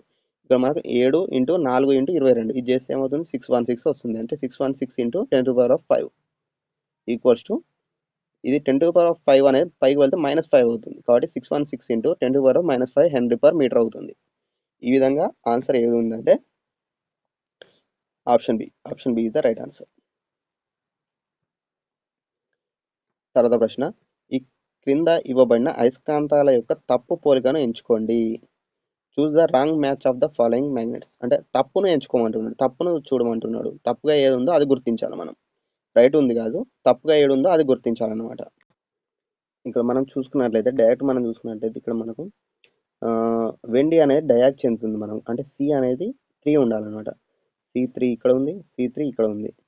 కాబట్టి ఇవి రెండు రైట్ ఆన్సర్ అనమాట. ఏ మరియు బిలలో రాంగ్ ఆన్సర్ అనేది ఉంది మనకి ఇక్కడ ఇది చూసుకున్నట్లయితే. ఇప్పుడు నెక్స్ట్ మనం ఇంకొకటి ఎలిమినేట్ చేయాలనుకుంటే మనం సి అనేది ఆల్రెడీ మనం 3కి చేస్తాం, 3కి ఉండాలని చెప్పాం, ఉంటేనే రైట్ అని చెప్పాం. మళ్ళీ ఇక్కడ బికి కూడా 3 ఉంది, అంటే ఇది రాంగ్ ఆన్సర్ అనమాట. కాబట్టి ఏ అనేది రాంగ్ ఆన్సర్. కాబట్టి ఏని మనం ఈజీగా ఐడెంటిఫై చేయవచ్చు. ఇంకా మిగిలిన ఎన్నో రకాలుగా చూసినది కూడా మనం గుర్తుపట్టవచ్చు. ఇది షార్ట్ కట్ అనమాట. ఏ అనేది రాంగ్ ఆన్సర్. Option A. తర్వాత ప్రశ్న, 3 ఫేజ్ డెల్టాగా కనెక్ట్ చేయబడిన లోడ్లో విఎల్ మరియు ఐపి లైన్ వోల్టేజ్ మరియు ఫేజ్ కరెంట్గా ఉండును. అదే లోడ్ 3 ఫేజ్ స్టార్గా కనెక్ట్ చేయబడితే ఫేజ్ వోల్టేజ్ మరియు లైన్ కరెంట్లు ఎలా ఉంటాయి? VL and IP are line voltage and phase current of 3-phase delta connected load. When the same load is converted to 3-phase star connected load, the phase voltage and line current are. ఒక 3-phase delta connected load లో VL అంటే line voltage మరియు IP అంటే phase కరెంట్లు అనేవి ఉన్నాయి. అయితే when the same load అంటే ఇదే లోడ్ మనం ఇది డెల్టా కనెక్టెడ్లో ఉంది కదా, అంటే డెల్టాలో ఉంది కదా, దీన్నే మనం 3-phase స్టార్లో కన్వర్ట్ చేసాం అన్నమాట. కన్వర్ట్ చేస్తే ఫేజ్ వోల్టేజ్ మరియు లైన్ కరెంట్లను ఏ విధంగా రాయవచ్చు అని అడుగుతున్నాడు. ఏ విధంగా రాయొచ్చు అంటే ఫేజ్ వోల్టేజ్ మనకి ఏమవుతుంది, డెల్టా స్టార్లో కన్వర్ట్ అయినప్పుడు డెల్టా నుండి VL/√3, ఇంకా లైన్ కరెంట్ √3 IP √3 × IP. ఇది టోటల్ రూట్ ఉందండి, టోటల్ రూట్ ఉండకూడదు. √3 × IP ఉండాలి. ఇది ఒకవేళ మీకు అండర్ రూట్ టోటల్ రూట్ ఉండకూడదు. ఇక్కడ టోటల్గా ఇచ్చాడు రూటు, ఇలా ఉండకూడదు అనమాట.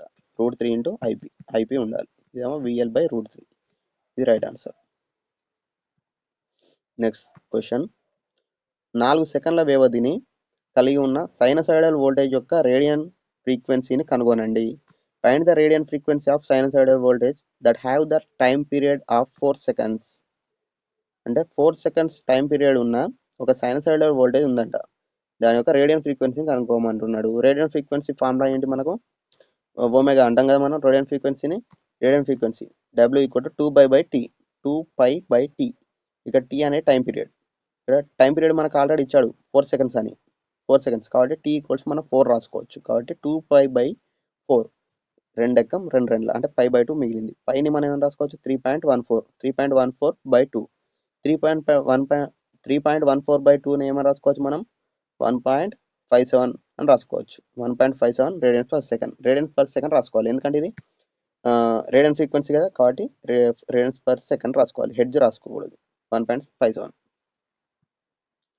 నెక్స్ట్ క్వశ్చన్, 1 Henry ఇండక్టర్ మరియు 1 microfarad కెపాసిటర్ సిరీస్లో కనెక్ట్ చేయబడిన 1000 radian/second వద్ద మొత్తం ఇంపిడెన్స్ ఎంత?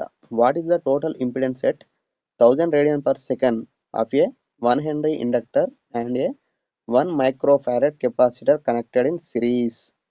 ఇక్కడ ఏమని అడుగుతున్నాడంటే 1 Henry ఇండక్టర్ మరియు 1 microfarad కెపాసిటర్ అనేది సిరీస్లో కనెక్ట్ చేయబడ్డాయి. ఎక్కడ 1000 radian/second వద్ద. 1000 radian/second అనేది ఇది మనకు ఫ్రీక్వెన్సీ, రేడియన్ ఫ్రీక్వెన్సీ. ఈ రేడియన్ ఫ్రీక్వెన్సీ వద్ద 1 Henry మరియు 1 microfarad గల కెపాసిటర్ మరియు ఇండక్టర్ అనేది సిరీస్లో కనెక్ట్ చేసినప్పుడు టోటల్ ఇంపిడెన్స్ ఎంత అని అడుగుతున్నాడు. టోటల్ ఇంపిడెన్స్ ఫార్ములా ఏంటి మనకు? Z equals to J into XL minus XC. ఇది మనకు తెలుసు కదా ఫార్ములా. ఒకసారి చూద్దాం. ఈ ఫార్ములాలో దీన్ని ప్రక్షేపించినట్లయితే ఇక్కడ మనకు XL ఈక్వల్స్ ఏమవుతుంది? Omega L. ఇంకా XC అంటే తెలుసు కదా మనకు 1/ωc అవుతుంది. ఒమేగా అంటే ఒమేగా విలువ మనకు ఆల్రెడీ ఇచ్చాడు. రేడియన్ ఫ్రీక్వెన్సీ ఎంత? 1000 ఇచ్చాడు కదా. కాబట్టి ఒమేగా ప్లేస్లో 1000 పెట్టాలన్నమాట. ఇంకా హెచ్ అంటే ఏంటి? హెన్రీ. ఇండక్టెన్స్ ఎంత? 1 హెన్రీ. ఇంకా కెపాసిటెన్స్ 1 మైక్రోఫారడ్. ఈ విలువలు మూడింటిని మనం ఇందులో ప్రక్షేపించినట్లయితే మనకు ఆన్సర్ అనేది వస్తుంది. J into WL minus 1/WC. W అంటే ఒమేగా అనమాట. Omega C. ఇక్కడ మనకు ఒమేగా ఎంత ఇచ్చాడు? 1000 ఇంటూ L. ఇండక్టెన్స్ ఎంత ఇచ్చాడు? 1 కాబట్టి 1 మైనస్ 1/ఒమేగా 1000 ఇంటూ కెపాసిటెన్స్ ఎంత ఇచ్చాడు? 1 మైక్రోఫారడ్. మైక్రో అంటే ఎంత? 10⁻⁻6 కదా. కాబట్టి 10⁻⁻6 రాసుకున్నాం. 1000కి 1000 10,000 ఇంటూ 1 అంటే 1000 మైనస్ ఈ 1000 మనం ఏమని రాసుకోవచ్చు? 10⁻³ అని రాసుకోవచ్చు మనం. 10⁻³ ఇంటూ 10⁻⁻6 ఏమవుతుంది? -3 అవుతుంది. -3 కాబట్టి -3 అయిందనమాట. ఇక్కడ ఈ -3 పైకి పోతే ఏమవుతుంది? 10⁻³ అవుతుంది. 10⁻³ అంటే ఏంటి? మనం 1000 రాసుకోవచ్చు. కాబట్టి 1000/-1000 1000 - 1000 ఏమవుతుంది? 0. J into 0 0. కాబట్టి 0 ohms అనేది ఫైనల్ ఆన్సర్ అవుతుంది. కాబట్టి 0 ఇస్ ద 0 అనేది రైట్ ఆన్సర్ అవుతుంది. Next question, single phase AC input voltage యొక్క కాల వ్యవధి 25 మిల్లీసెకండ్స్ అయితే రెసిస్టివ్ లోడ్తో హాఫ్ వేవ్ రెక్టిఫైయర్ యొక్క కాల వ్యవధి ఎంత? If time period of a single phase AC input voltage is 25 milliseconds, then the time period of half wave rectifier with resistive load is. ఇక్కడ మనకు ఇచ్చింది 25 milliseconds అనేది ఫుల్ వేవ్ అన్నమాట. ఫుల్ వేవ్ రెక్టిఫైర్ది. ఇక్కడ మనకు హాఫ్ వేవ్ రెక్టిఫైర్ అడుగుతున్నాడు. కాబట్టి దీంట్లో సగం అవుతుంది. 25/2 అంటే ఏమవుతుంది? 12.5 milliseconds. ఇక్కడ మనకు 12.5 milliseconds అనేది రైట్ ఆన్సర్ అవుతుంది. కాబట్టి option B is the right answer. Next question ఏమని అడుగుతున్నాడంటే, డీసీ యంత్రం యొక్క సమాంతర మార్గాల సంఖ్య 8 అయితే ల్యాప్ వైండింగ్ మరియు వేవ్ వైండింగ్ బ్రష్ సంఖ్య ఎంత? If number of parallel paths of a DC machine is 8, then a lap winding and wave winding the number of brushes are. ఇక్కడ ఏమని అడుగుతున్నాడంటే, ప్యారలల్ పాత్స్ ఎంత ఇచ్చాడు మనకు? ఒక డీసీ మెషిన్లో 8 అని ఇచ్చాడు. అయితే ల్యాప్ వైండింగ్ మరియు వేవ్ వైండింగ్లో బ్రషెస్ సంఖ్య ఎంత అని అడుగుతున్నాడు. 8 సమాంతర అంటే ప్యారలల్ పాత్స్ ఉంటే ల్యాప్ వైండింగ్లో ఎన్ని బ్రషెస్ ఉంటాయి, వేవ్ వైండింగ్లో ఎన్ని బ్రషెస్ ఉంటాయి అని అడుగుతున్నాడు. ఇక్కడ మనకు చూసుకున్నట్లయితే ల్యాప్లో కనుక మనం చూసుకున్నట్లయితే number of brushes equals to number of parallel paths. అంటే ప్యారలల్ పాత్స్ ఎన్ని ఉంటే బ్రషెస్ కూడా అన్ని ఉంటాయి. కాబట్టి ప్యారలల్ పాత్స్ 8 ఉన్నాయి కదా. కాబట్టి 8 ఉంటాయి. ఇంకా వేవ్ వైండింగ్లో 2 బ్రషెస్ ఉంటాయి. కాబట్టి 2. కాబట్టి 8 and 2 రెస్పెక్టివ్లీ. కాబట్టి option A is the right answer. Option A 8 మరియు 2 వరుసగా. తర్వాత ప్రశ్న, 4 పోల్ డీసీ మిషన్లో ఫ్లక్స్ రివర్సల్ యొక్క పౌనఃపున్యం 45 హెర్ట్జ్ అయితే యంత్రం యొక్క వేగం సెకన్కు ఎన్నిసార్లు తిరుగుతుంది? In a 4 pole DC machine, if frequency of flux reversal is 45 hertz, then the speed of a machine in revolutions per second is. ఇక్కడ పర్ సెకండ్ అడుగుతున్నాడు. సెకండ్కి అడుగుతున్నాడు. ఇది ఇంపార్టెంట్. ఇది సెకండ్కి అడుగుతున్నాడు, గుర్తుపెట్టుకోవాలి. ఇక్కడ స్పీడ్ అడిగాడు కదా. స్పీడ్ను మనం NS ఈక్వల్ ఎంత? 120 F/P. మనకు తెలుసు కదా ఫార్ములా. ఆ ఫార్ములాలో ఒకసారి చూద్దాం. 120 F/P ఉంది కదా. 120 F ఎంత ఇచ్చాడు మనకు? ఫ్రీక్వెన్సీ 45 హెర్ట్జ్ ఇచ్చాడు. P ఎంత? పోల్స్, నెంబర్ ఆఫ్ పోల్స్ 4 అని ఇచ్చాడు కదా. కాబట్టి F equal to 45 and P equals to 4 వేసి మనం ప్రక్షేపించుదాం. 120 into 45 F equal to 45 into P అంటే ఎంత? 4 అని చెప్పుకున్నాం కదా. 4 కాబట్టి 4 ఎక్కం 4/30 120. కాబట్టి 30 × 45 మిగులుతుంది. 30 × 45. ఈ 30 × 45 ఉంది కదా. మనం దీన్ని గుణిస్తే ఎంత అవుతుంది? 1350 అవుతుంది. 1350 అయిన తర్వాత మనకి ఇక్కడ పర్ సెకండ్ అడిగాడు. ఇక్కడ ఇది మినిట్కి అన్నమాట. పర్ సెకండ్ అడిగితే బై 60 చేయాలి. కాబట్టి బై 60. 1350/60 చేసాం అనమాట. 1350/60 చేస్తే మనకి ఎంత వచ్చింది? 22.5 అనేది వచ్చింది. ఈ 22.5 ఎక్కడ ఉంది? Option B. ఆప్షన్ బి అనేది రైట్ ఆన్సర్. తర్వాత ప్రశ్న, పై అనేది ఫ్లక్స్ అయితే L కండక్టర్ యొక్క పొడవు, A అనేది దాని చుట్టుకొలత ప్రాంతం మరియు V అనేది కండక్టర్ వేగం అయితే ప్రేరిత EMF విలువ ఎంత? If phi is the flux, L is the length of the conductor, A is area of cross section and V is velocity of conductor, then induced EMF is given by. మనకి induced EMF formula తెలుసు. ఏంటి? BLV sin θ.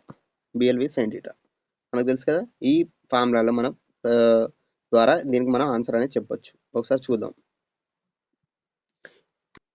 కానీ ఇక్కడ మనకు ఆప్షన్లో B అనేది లేదు కాబట్టి బి ఈక్వల్స్ మనం ఇక్కడ ఏం తీసుకున్నాడంటే B equals to flux density కదా పై బై ఏ అనేది తీసుకున్నాడు. ఇక్కడ సైన్ టీటా అనేది మనం ఇక్కడ ప్రస్తావించలేదు కాబట్టి సైన్ టీటాను మనం తీసేయచ్చు. అంటే బిఎల్వి రూపంలో మనం రాసుకోవాలన్నమాట దీన్ని. బిఎల్విని ఏమని రాసుకోవచ్చు? బి అంటే ఏమని చెప్పాను మనం? పై/ఏ అని చెప్పాను కదా, కాబట్టి పై/ఏ ఇంటూ ఎల్వి అంటే πLV/A. ఎక్కడ ఉంది? πLV/A. Option A is the right answer. Next question. 1000 RPM వద్ద నడుస్తున్న ఒక DC షంట్ జనరేటర్ EMFని సృష్టించింది 200 volts మరియు ఆర్మేచర్ వోల్టేజ్ డ్రాప్ 10 volts. ఒకవేళ దాని వేగం 200 RPM పెరిగితే దానిని అదే డ్రాప్ వద్ద ఉత్పత్తి చేయబడిన EMF ఎంత ఉంటుంది? ఈ తెలుగులో చదివితే ఇలా కొంచెం అర్థం కాకుండా ఉంటుంది కాబట్టి ఒకసారి ఇంగ్లీష్లో కూడా చదువుదాం. ఏ DC shunt generator running at 1000 RPM అంటే ఒక DC షంట్ జనరేటర్ అనేది 1000 RPM వద్ద నడుస్తుంది, అంటే అంత వేగంగా నడుస్తుంది అనమాట. జనరేట్స్ అండ్ EMF 200 volts అంటే 1000 RPMతో నడుస్తున్నప్పుడు 200 voltsని ఉత్పత్తి చేసింది. మరియు it's armature voltage drop is 10 volts. ఆర్మేచర్లో కొంచెం వోల్టేజ్ డ్రాప్ అనేది ఉంటుంది కదా, దాని రెసిస్టెన్స్ ఉంటుంది కాబట్టి వోల్టేజ్ డ్రాప్ అనేది ఎంత? 10 voltsగా ఉందన్నమాట. అంటే 1000 RPMతో తిరుగుతుంది, 200 volts ఉత్పత్తి చేస్తే దాంట్లో ఉత్పత్తి చేస్తుంది, మరియు వోల్టేజ్ డ్రాప్ ఎంత ఉంది? 10 volts ఉందంట. If it speed increase to 200 RPM అంటే ఒకవేళ దాని యొక్క వేగం అనేది 200 RPMకి పెరిగినట్లయితే, ఫస్ట్ ఎంత ఉండే? 1000 RPM ఉండే, అది 1200 RPMకి పెరిగినట్లయితే the generated EMF at the same voltage drop will be అంటే ఉత్పత్తి అయ్యే వోల్టేజ్ ఎంత అని అడుగుతున్నాడు. అంటే ఇక్కడ అదే వోల్టేజ్ డ్రాప్ ఉన్నట్లయితే ఉత్పత్తి జరిగే వోల్టేజ్ ఎంత అని అడుగుతున్నాడు 200 RPMకి పెరిగినట్లయితే. ఇక్కడ మనకు గుర్తుపెట్టుకోవాల్సింది ఏంటంటే ఈ ప్రపోర్షనల్ టు ఎన్ అన్నమాట. అంటే స్పీడ్ పెరిగితే ఉత్పత్తి అయ్యే EMF కూడా పెరుగుతుంది. ఈ ప్రపోర్షనల్ టు ఎన్.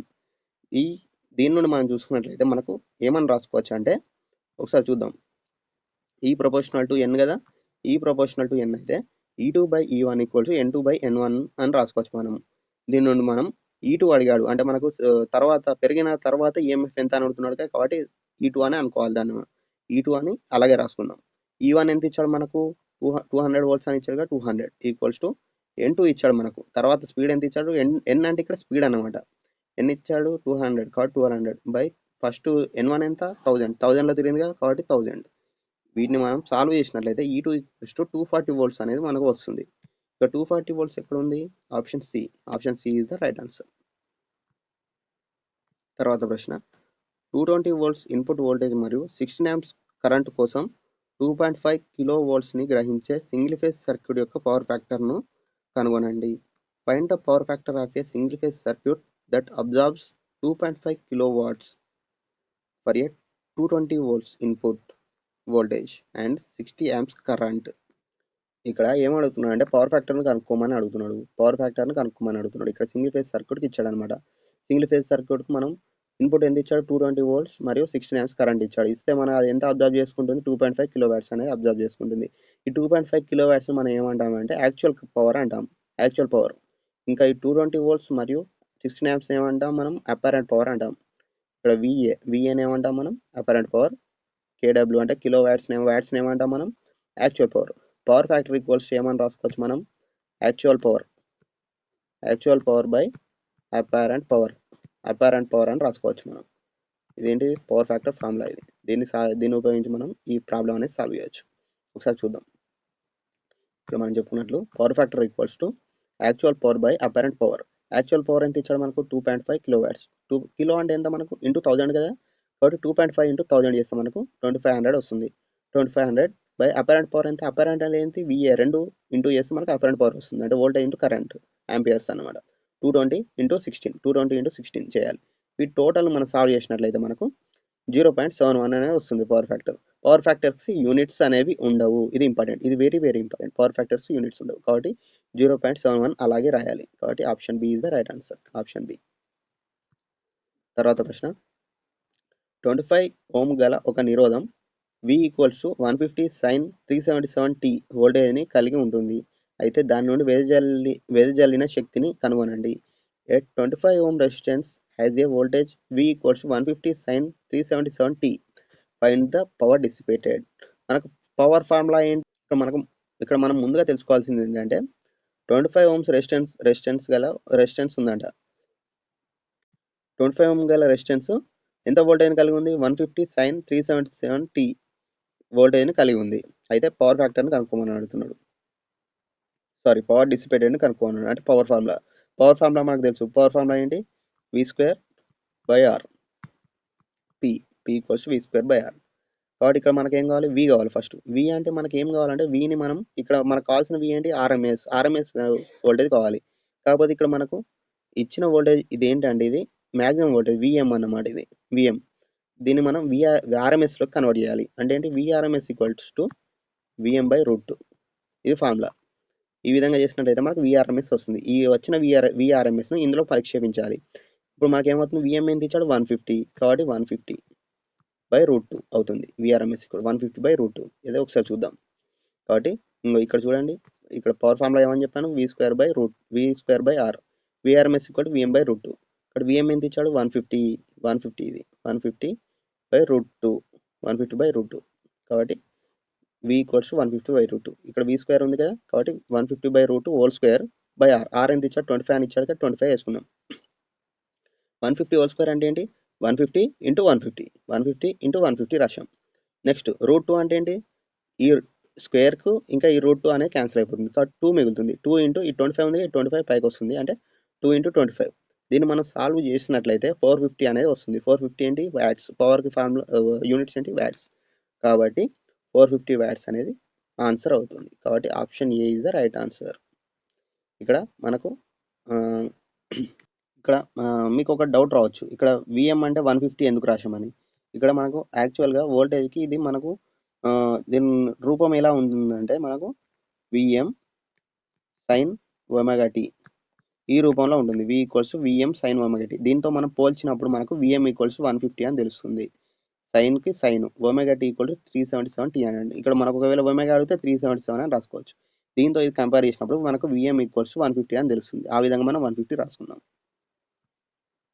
తర్వాత ప్రశ్న, సర్క్యూట్ ద్వారా శోషించబడిన తక్షణ శక్తి P equals to 6 + 4 cos² 2t + 30 degrees వాట్స్గా ఇవ్వబడింది. శోషించబడిన గరిష్ట శక్తిని కనుక్కోండి. The instantaneous power observed by a circuit is P equals to 6 + 4 cos² 2t + 30 degrees watts. Find the peak power. ఇది కొంచెం ఇది రేంజ్ అనేది కొంచెం ఎక్కువగానే ఇచ్చాడు. మనం దీన్ని వివరించినట్లయితే మీకు కొంచెం అర్థం కాకపోవచ్చు. ఈ మ్యాటర్కి సంబంధించిన సందర్భం వచ్చినప్పుడు దీన్ని క్లియర్గా తర్వాత క్లాసులో నేను వివరిస్తాను. ఇప్పుడైతే డైరెక్ట్ ఆన్సర్ చెప్తాను, చూడండి. ఇక్కడ మనం ఆన్సర్ కనుక మనం చూసినట్లయితే ఏ 10 వాట్స్ అనేది answer A. Next question, single phase AC circuit యొక్క పవర్ ఫ్యాక్టర్ డాష్ లోడ్ పూర్తిగా ఉన్నప్పుడు 0 మరియు లోడ్ డాష్ పూర్తిగా ఉన్నప్పుడు ఏకత్వం. Power factor of a single phase AC circuit is 0 when load is purely dash and unity when load is purely dash. అంటే ఒక single phase AC circuit యొక్క power factor అనేది జీరో ఎప్పుడు ఉంటుంది మరియు యూనిటీ అనేది ఎప్పుడు ఉంటుంది అని అడుగుతున్నాడు. ఇక్కడ ఎప్పుడు అంటే జీరో ఎప్పుడు ఉంటుంది? మనకు రెసిస్టివ్ లోడ్ రియాక్టివ్ లోడ్ ఉన్నప్పుడు మనకు జీరో ఉంటుంది. ఇంకా యూనిటీ ఎప్పుడు ఉంటుంది? రెసిస్టివ్ లోడ్ ఉన్నప్పుడు మనకు యూనిటీ పవర్ ఫ్యాక్టర్ అనేది ఉంటుంది. కాబట్టి option C is the right answer. ఇవన్నీ direct questions. Next question, silicon control rectifier అంటే దీన్ని మనం SCR అంటాం. ఈ ఫుల్ ఫామ్స్ కూడా గుర్తుపెట్టుకో. SCR ని 2 ట్రాన్సిస్టర్ల కలయికగా చూడవచ్చును. ఇక్కడ కలెక్టర్ అనేది అంటే SCR అనేది 2 ట్రాన్సిస్టర్లను కలపగా ఏర్పడుతుంది. ఇక్కడ మనకు కలెక్టర్ అనేది ఏ విధంగా ఉంటుందని అడుగుతున్నాడు. ట్రాన్సిస్టర్ మనకు భాగాలు ఉంటాయి కదా, ఎమిటర్ బేస్ కలెక్టర్ అని. ఆ కలెక్టర్ అనేది ఏ విధంగా ఉంటుందని అడుగుతున్నాడు. A silicon control rectifier SCR can be viewed as a combination of 2 transistors where the collector of. దీన్ని ఇంకా సింపుల్గా అర్థం చేసుకోవాలంటే ఇక్కడ డయాగ్రామ్ ఇస్తా చూడండి. ఇక్కడ మనకు 2 డయోడ్లు అనేవి ఉన్నాయి. ఇక్కడ 2 ట్రాన్సిస్టర్లు అనేవి ఉన్నాయి. PNP ఇంకా NPN అనేది ట్రాన్సిస్టర్స్ ఉన్నాయి. ఇక్కడ ఉన్నట్లయితే వీటిని ఏ విధంగా కనెక్ట్ చేస్తామో చూడండి. ఇక్కడ ఇక్కడ బేస్ నుండి మనకి ఇక్కడ కలెక్టర్కి వచ్చింది. ఈ విధంగా ఇలా కనెక్ట్ చేసినట్టు మనకి ఈ కింది వాటిలో ఏ ఆప్షన్ అనేది రైట్ అనేది అడుగుతున్నాడు. ఇక్కడ చూసినట్లయితే మనకు option C, PNP transistor is connected to base of NPN transistor. ఇది పిఎన్పి ట్రాన్సిస్టర్ కదా, ఈ బేస్ అనేది మనకు ఎన్పిఎన్ ట్రాన్సిస్టర్ యొక్క ఎన్పిఎన్ ట్రాన్సిస్టర్కు కనెక్ట్ చేయబడి ఉంది. ఇక్కడ చూడండి, PNP transistor NPN transistor base connect చేయబడి ఉంది. అర్థమైంది కదా, ఈ విధంగా అన్నమాట. ఇక్కడ సారీ, పిఎన్పి ట్రాన్సిస్టర్ అనేది ఎన్పిఎన్ ట్రాన్సిస్టర్ యొక్క బేస్ కనెక్ట్ చేయబడి ఉంది. సింక్రోనస్ మోటార్ సింక్రోనస్ కెపాసిటర్గా ఎప్పుడు ఉపయోగించవచ్చు? A synchronous motor can be used as synchronous capacitor when it is. ఒక సింక్రోనస్ మోటార్ మన సింక్రోనస్ కెపాసిటర్గా వాడచ్చు. అది ఏ సందర్భంలో అని అడుగుతున్నాడు. ఏ సందర్భంలో మనకు తెలుసు, not loaded and over excited అయినా నాట్ లోడెడ్ సందర్భాలు రెండింటిలో కూడా మనం సింక్రోనస్ కండెన్సర్గా వాడచ్చు. అంటే option B is the right answer. Option D is the right answer. Next question, variable ఫ్రీక్వెన్సీతో స్థిర వోల్టేజ్ డీసీని స్థిర వోల్టేజ్ ఏసీగా మార్చే ఏసీ డ్రైవ్ కోసం పవర్ ఎలక్ట్రానిక్ సర్క్యూట్ని ఏమంటారు? A power electronic circuit for AC drive which converts a fixed voltage DC to a fixed AC voltage with variable frequency is called as. ఒక ఎలక్ట్రానిక్ సర్క్యూట్ అనేది అంటే డీసీని మనం ఏసీగా convert చేసేది ఏదని అడుగుతున్నాడు. ఏది చేస్తుంది? ఇన్వర్టర్ చేస్తుంది. కాబట్టి option B is the right answer. Option B, inverter అనేది మనకు డీసీని ఏసీగా కన్వర్ట్ చేస్తుంది.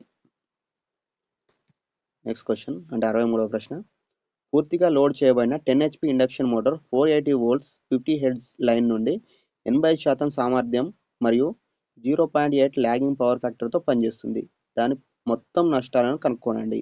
ఏ fully loaded 10 HP induction motor operated from a 480 volts 50 Hz line at an efficiency of 80% and 0.8 lagging power factor. Find the total losses. మనకి ఇక్కడ లాసెస్ని కనుక్కోమంటున్నాడు. ఇక్కడ మనకు input output losses. దీనికి మనం ఏమని రాసుకోవచ్చు అంటే మనం ఇన్పుట్ ఈక్వల్స్ టు మనకు అవుట్పుట్ వస్తుంది. అవుట్పుట్ ప్లస్ లాసెస్ని కలిపితే మనం టోటల్ ఇన్పుట్గా రాసుకోవచ్చు మనం. ఇది బేస్ ఫార్ములా. దీని నుండే మనం ఈ ప్రాబ్లం అనేది చేయవచ్చు. ఒకసారి చూద్దాం.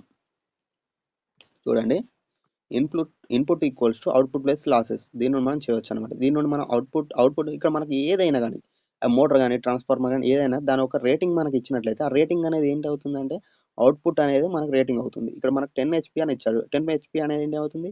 అవుట్పుట్ అవుతుంది. కాబట్టి అవుట్పుట్ ఎంత? 10 HP అని ఇచ్చాడు మనకు. కాబట్టి 10 HP అంటే ఏంటి మనకు 1 HP కూడా 746 watts. కాబట్టి 10 HPకి ఏమవుతుంది? 10 × 1046 746 × 10 అంటే ఏమవుతుంది? 7460 watts అవుతుంది. ఇదేంటిది? అవుట్పుట్ అనేది ఇంత అవుతుంది.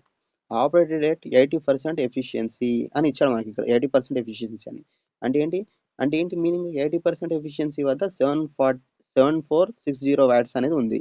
అంటే టోటల్ ఇన్పుట్ ఎంత అవుతుంది? 100% అవుతుంది. ఎందుకంటే 100% ఇచ్చినప్పుడే మనకు ఇక్కడ 85% బయటకు వస్తుందంటే 15% లాసెస్ ఉన్నాయన్నమాట. అంటే ఆ లాసెస్ కూడా కలిపితే మనకు ఇన్పుట్ అవుతుంది. కాబట్టి 100% ఈక్వల్స్ ఇన్పుట్ అవుతుంది. అదే ఎంత అని అడుగుతున్నాడు. 85%కి 7460 అయితే 100%కి ఎక్కువ అవుతుంది కదా ఇంకా. కాబట్టి ఎక్కువ బై తక్కువ అంటే 100/85 వేసుకోవచ్చు ఇంటూ 7460. దీన్ని మనం సాల్వ్ చేసినట్లయితే 8776 అప్రాక్స్గా 8776 వస్తుంది. ఇదేంటిది? ఇన్పుట్ అవుతుంది.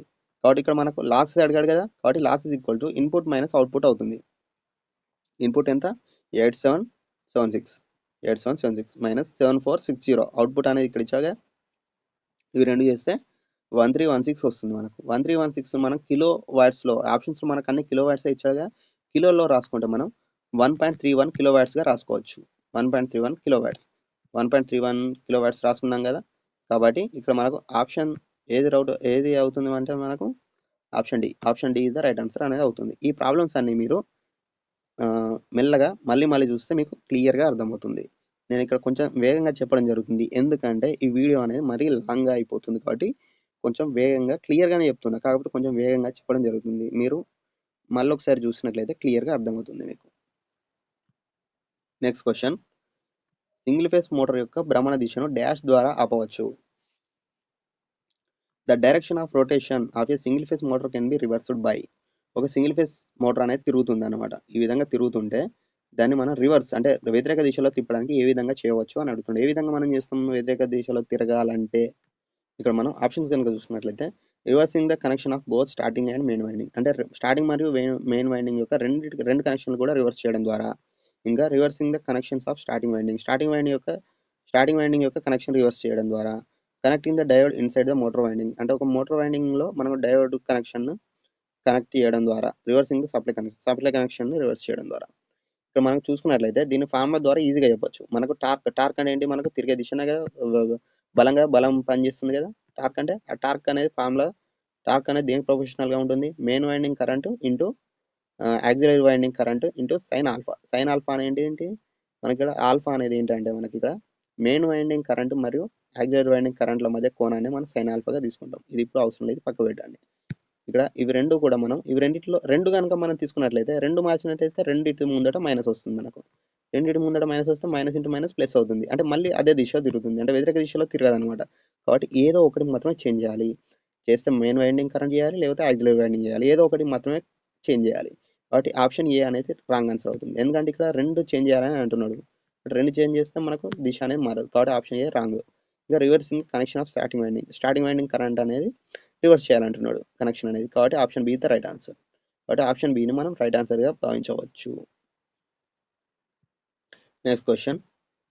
పీ పోల్ ఆల్టర్నేటర్లో యాంత్రిక కోణం మరియు విద్యుత్ కోణం నిష్పత్తి. The ratio of mechanical angle to electrical angle in a P pole alternator is. ఇది మనకు ఫార్ములా ఉంటుంది, డైరెక్ట్ ఫార్ములా. ఏంటంటే ఇది ఇక్కడ చూడండి, టీటా ఈ అంటే ఏంటంటే ఎలక్ట్రికల్ కోణం అనమాట, equals to P/2 mechanical angle. ఇది మనకు ఫార్ములా. ఇది పి అంటే ఏంటి? ఇక్కడ పోల్స్ అనమాట. ఇక్కడ మనకు ఏం అడిగాడు? నిష్పత్తి అడిగాడు. వేటి మధ్యలో? మెకానికల్ యాంగిల్ మరియు ఎలక్ట్రికల్ యాంగిల్ మధ్య నిష్పత్తి అడిగాడు. కాబట్టి mechanical angle by electrical angle ఉండాలన్నమాట. ఈ టీటా ఇటు వస్తే దీన్ని ఇటు పంపించాలన్నమాట. Mechanical angle by theta electrical angle equals to 2/P అవుతుంది. అది 2/P ఏడుంది? Option A is the right answer. ఇక్కడ మనకు టెక్నికల్ క్వశ్చన్స్ అనేది కంప్లీట్ అయ్యాయి అనమాట. ఇప్పటి నుండి మనం పార్ట్ బి చూస్తున్నాం.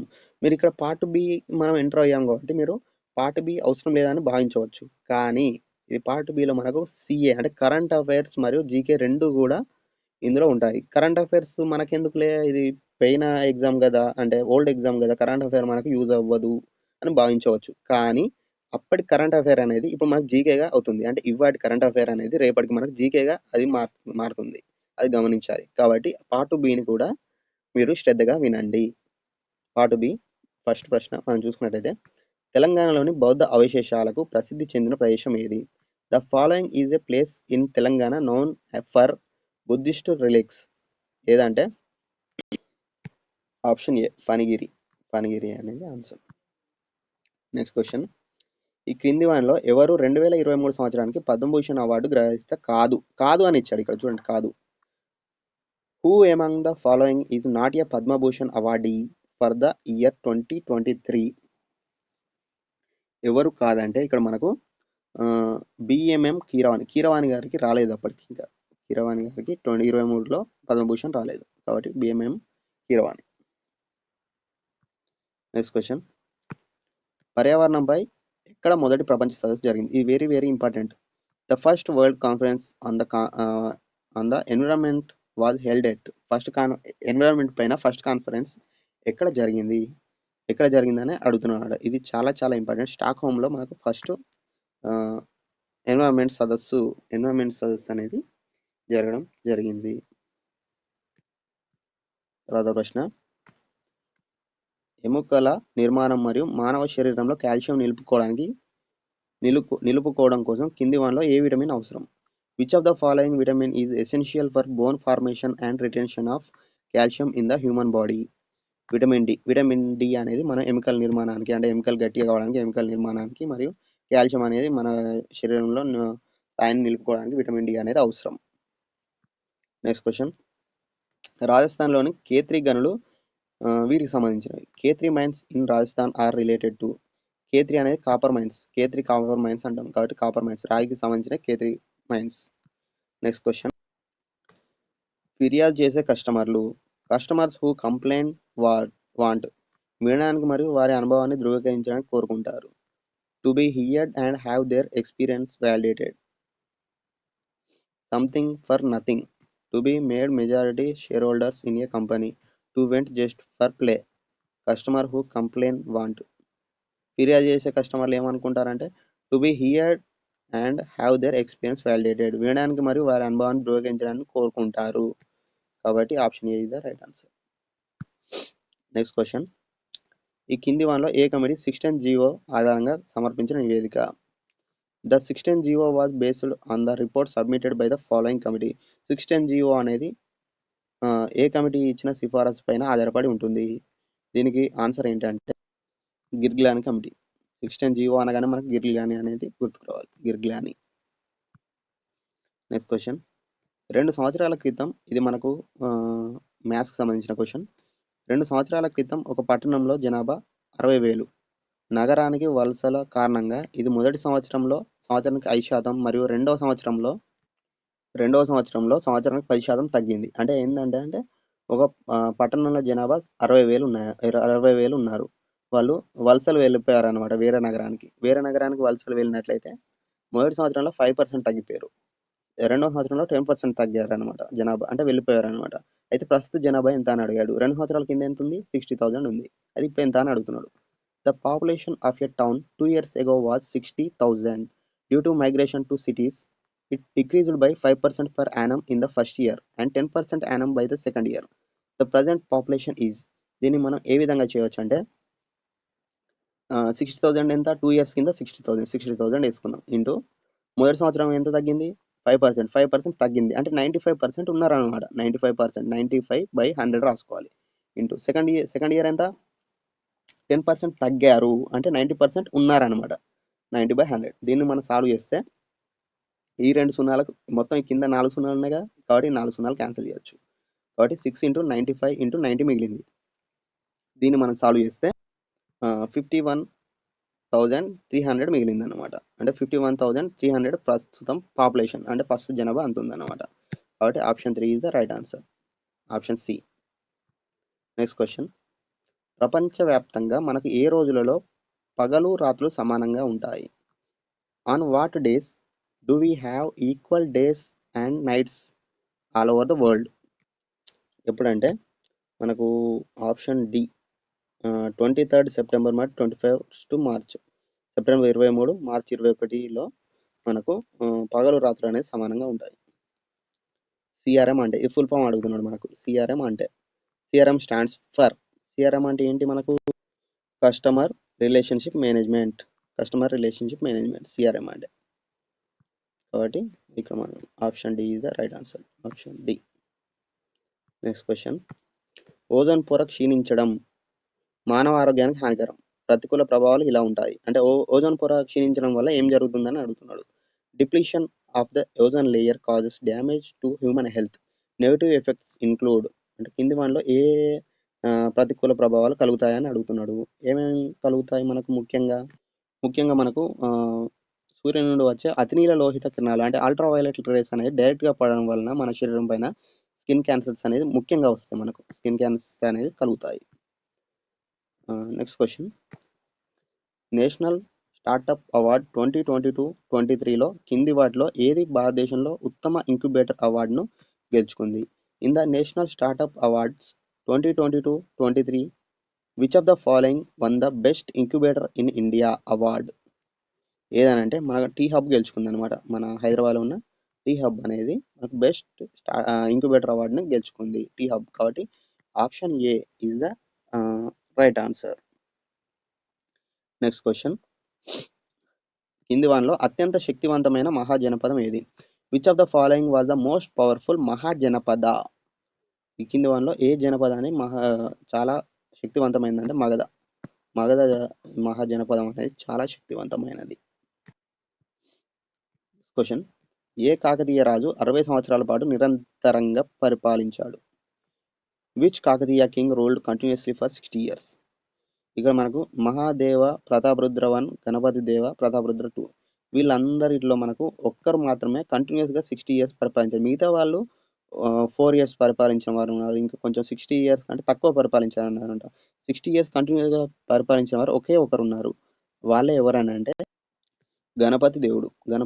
గణపతి దేవుడు మనకు 60 ఇయర్స్ కంటిన్యూస్‌గా పరిపాలించాడు. Next question. ఇది కూడా మనకు మ్యాథ్స్‌కి సంబంధించిన క్వెషన్.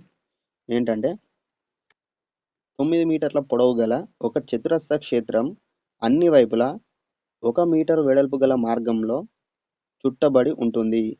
మార్గం యొక్క ప్రాంతాన్ని కనుగొనండి. A square field of 9 meters long is surrounded by a path 1 meter wide on all sides. Find area of the path. ఇక్కడ ఏమంటున్నాడంటే 9 మీటర్లు ఒక స్క్వేర్ ఉందట. 9 మీటర్స్ వైశాల్యం గల ఒక స్క్వేర్ ఉంది. స్క్వేర్ అంటే ఏంటి? చతురస్రం. 9 మీటర్ల పొడవు. స్క్వేర్ అంటే ఏంటి మనకు? స్క్వేర్ అంటే మీనింగ్ ఏంటి? పొడవు మరియు వెడల్పు రెండు కూడా సమానంగా ఉండేదాన్ని స్క్వేర్ అంటాం. అంటే చతురస్రం అంటాం. అంటే 9 మీటర్ల పొడవు ఉందంటే వెడల్పు కూడా 9 ఉన్నట్టే. ఎందుకంటే వెడల్పు మరియు పొడవు సమానంగా ఉన్నదాన్ని మనం స్క్వేర్ అంటాం. అంటే చతురస్రం అంటాం.